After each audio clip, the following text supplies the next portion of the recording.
Hello दोस्तों, नमस्कार। स्वागत है आपका अपने चैनल ट्रिकी सॉल्यूशन पर। ट्रिकी सॉल्यूशन और टेंस की ओर आगे बढ़ते हुए प्रेजेंट परफेक्ट कंटिन्यूअस टेंस शुरू करेगा। क्योंकि पिछले चार क्लास हो चुकी है, चारों क्लास में present indefinite, present imperfect, present perfect tense खत्म हो चुका है। तो इसमें टेंस में प्रेजेंट का चौथा पार्ट यानी प्रेजेंट परफेक्ट कंटिन्यूअस टेंस शुरुआत होगी।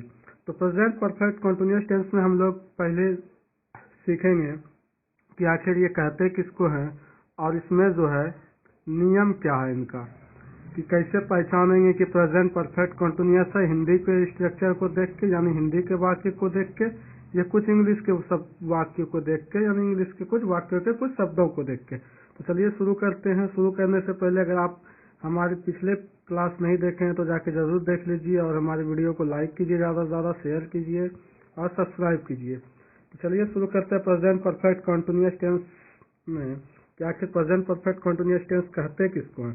तो देखिए, इसमें प्रेजेंट परफेक्ट कंटिन्यूअस किन किन शब्दों से बना। एक परफेक्ट को हिंदी में क्या कहते हैं? पूर्ण। एक कंटिन्यूअस जो चलता रहता है यानी अपूर्ण, यानी कि प्रेजेंट परफेक्ट कंटिन्यूअस टेंस किसको कहेंगे?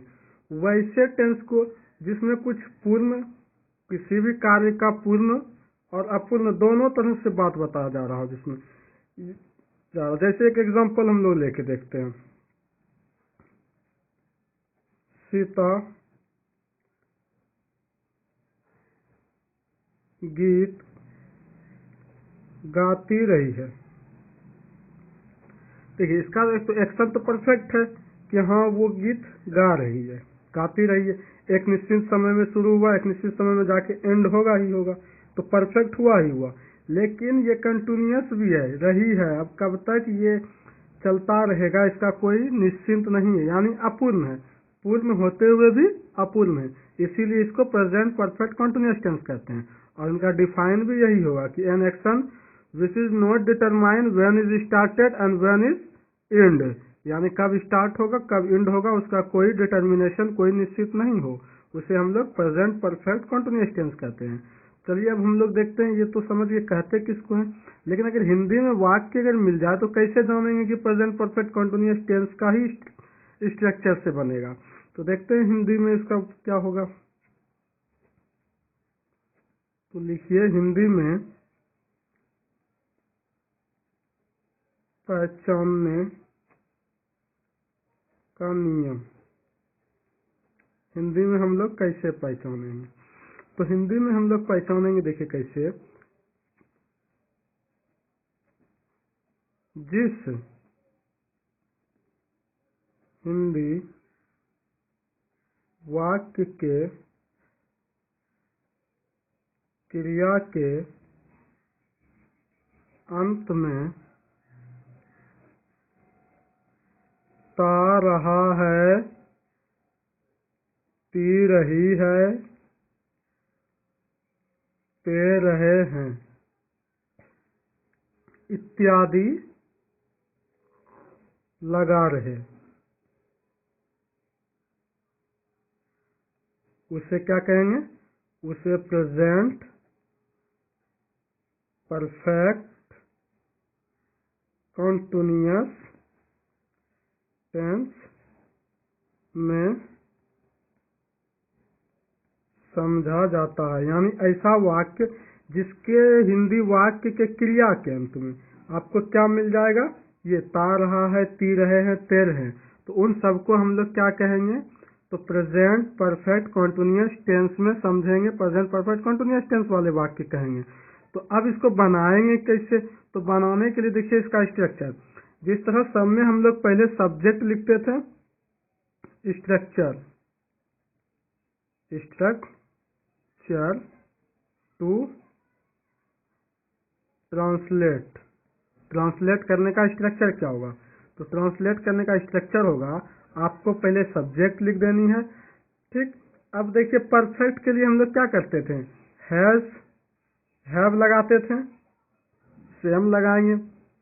अब देखिए इम्परफेक्ट है, बीन, अब इम्परफेक्ट में और क्या करते थे, वर्ब में आईएनजी जोड़ते थे, भी प्लस आईएनजी जोड़ते थे, सेम वही भी प्लस आईएनजी जोड़ेंगे।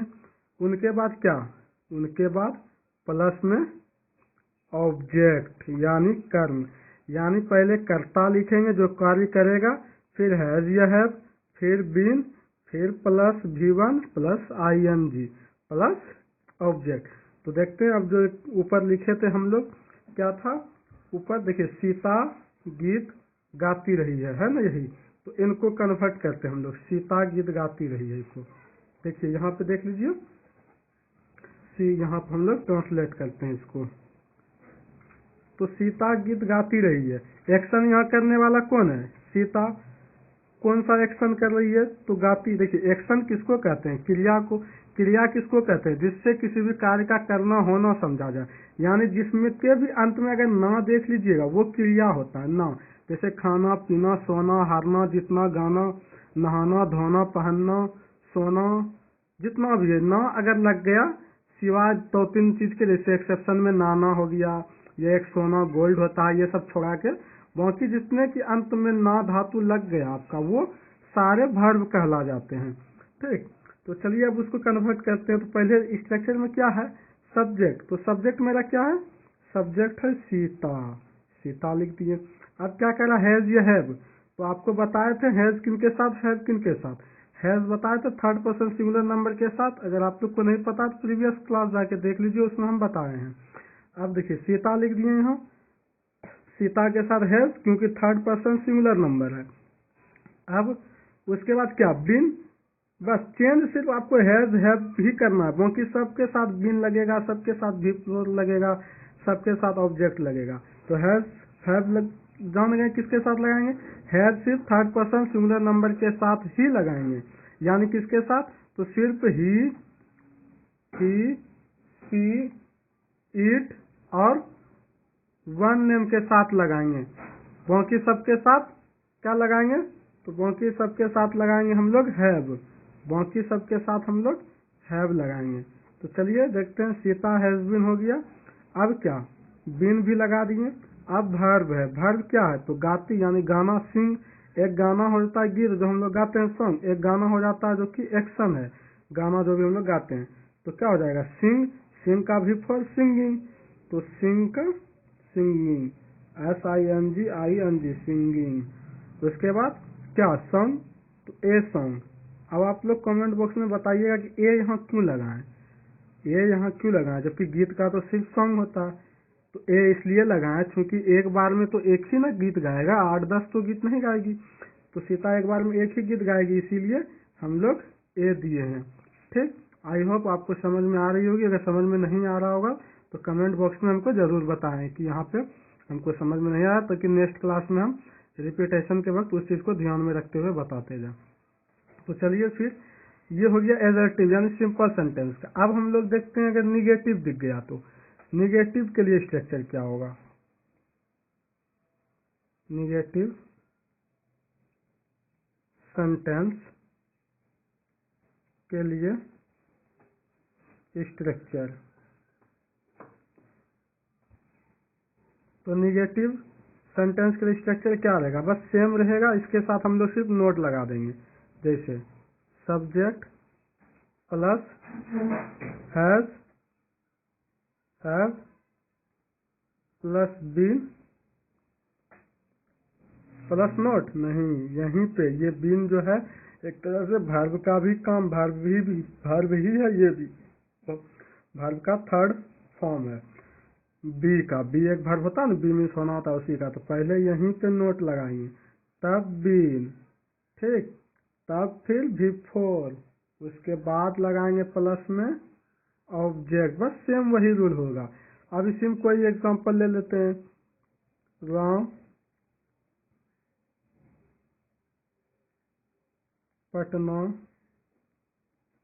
नहीं जाता रहा है। तो क्या हो जाएगा, राम सब्जेक्ट पहले, बस हैज लग ही जाएगा, आपको पता ही है, राम हैज, बस सिर्फ नोट, निगेटिव के लिए सिर्फ नोट, फिर बीन लगेगा ही लगेगा। फिर क्या है, जाना, तो गोइंग, फिर टू कहाँ, तो पटना। अब देखिए इसका इंट्रोगेटिव सेंटेंस जहाँ आपको मिल जाएगा, किनके लिए, तो इंट्रोगेटिव सेंटेंस के लिए। इंट्रोगेटिव सेंटेंस में आपको बताया था इंट्रोगेटिव सेंटेंस कितने प्रकार के होते हैं, WH क्वेश्चन और WH क्वेश्चन और यस नो क्वेश्चन। तो हम लोग देखेंगे यस नो क्वेश्चन। अगर यस नो क्वेश्चन और WH क्वेश्चन के विषय में नहीं जानते तो आप जाके सेकेंड क्लास जरूर देख लीजिए, सेकेंड क्लास में इस चीज़ के विषय में डिस्कस किए हुए हैं। तो चलिए यस नो क्वेश्चंस के लिए हम लोग जान लेते हैं पहले। यस नो क्वेश्चन, देखिए यस नो क्वेश्चंस उसको कहते हैं जिसका आंसर आप सिर्फ हाँ या ना में दे सकते हैं, यानी प्रश्नवाचक शब्द जो है पहले आ जाता है जिसमें। जैसे देख लीजिए एग्जाम्पल में आपको क्या पहले दिख जाएगा, ये अगर पहले दिख गया तो समझ लीजिए यस नो क्वेश्चंस है वही, यानी कैसा इंट्रोगेटिव है, यस नो क्वेश्चंस वाला। इसमें हेल्पिंग वर्ब आगे करके बनाते हैं। देखिए क्या सोहम, कुछ भी इजी इजी ही लेंगे फिर आगे हम टफ में घुसेंगे, पहले इजी इजी ही। क्या सोहम खाना बनाते रहा है, तो क्या हो जाएगा, यानी WH क्वेश्चंस इंट्रोगेटिव सेंटेंस आ गया। इंट्रोगेटिव क्वेश्चंस में यस नो वाला आ गया, क्या आ गया, तो यस नो के लिए बोले थे हेल्पिंग वर्ब, कोई भी सेंटेंस लो तो उसके लिए हेल्पिंग वर्ब, तो हेल्पिंग वर्ब पहले लाएंगे। तो हेल्पिंग वर्ब यहाँ क्या है, हेल्पिंग वर्ब हैज यह हैव, तो हैज यह हैव प्लस, उसके बाद प्लस क्या, प्लस सब्जेक्ट, उसके बाद क्या, तो उसके बाद अगर निगेटिव रहेगा तो नोट लगा देना है, उसके बाद प्लस क्या, तो प्लस बीन, फिर प्लस वर्ब का वही चौथा रूप प्लस ऑब्जेक्ट। आप बना लीजिए, इसको अपने से ही बना सकते हैं। हैज ही ना लगेगा, हैज, क्योंकि सोहन थर्ड पर्सन है, अगर थर्ड पर्सन नहीं रहता तो हैव लगाते हैं। हैव, हैज सोहन, खाना बनाना का क्या होता है, कुक फूड, तो यहाँ क्या हो जाएगा, हैज सोहन बीन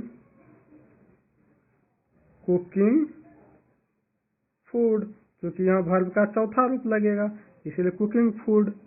तो समझ गए, यही है सिंपल इंट्रोगेटिव का रूल। इंट्रोगेटिव में किसका, तो यस नो का। अब देखते हैं WH क्वेश्चंस के लिए। तो WH क्वेश्चंस के लिए हम लोग का स्ट्रक्चर क्या होता है,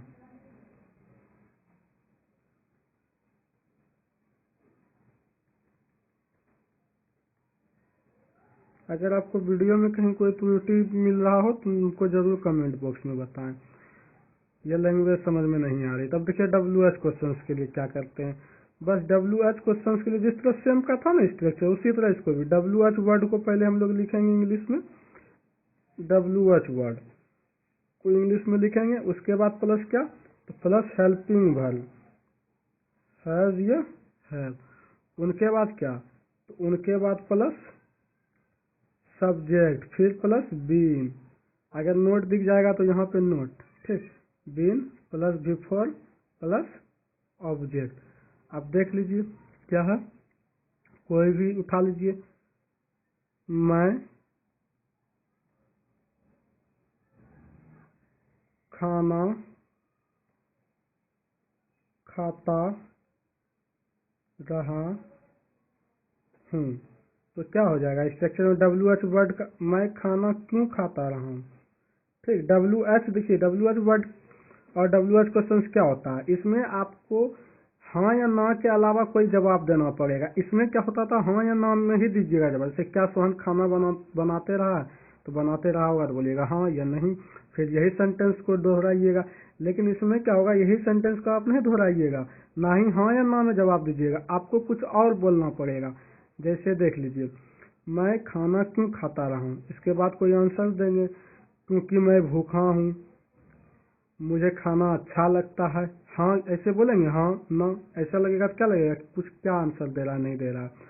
तो इसी कारण तो इसको हम लोग WH क्वेश्चन कहते हैं, और इसमें पहले WH वाले वर्ड का ही इंग्लिश लिखते हैं। तो क्या है, क्यों WH वर्ड, यही है ना क्या क्यों क्वेश्चन वाला, तो इसको पहले लिख लेंगे, तो क्या हो जाएगा, वाई हो जाएगा ना। फिर क्या बोले, helping verb, helping verb has.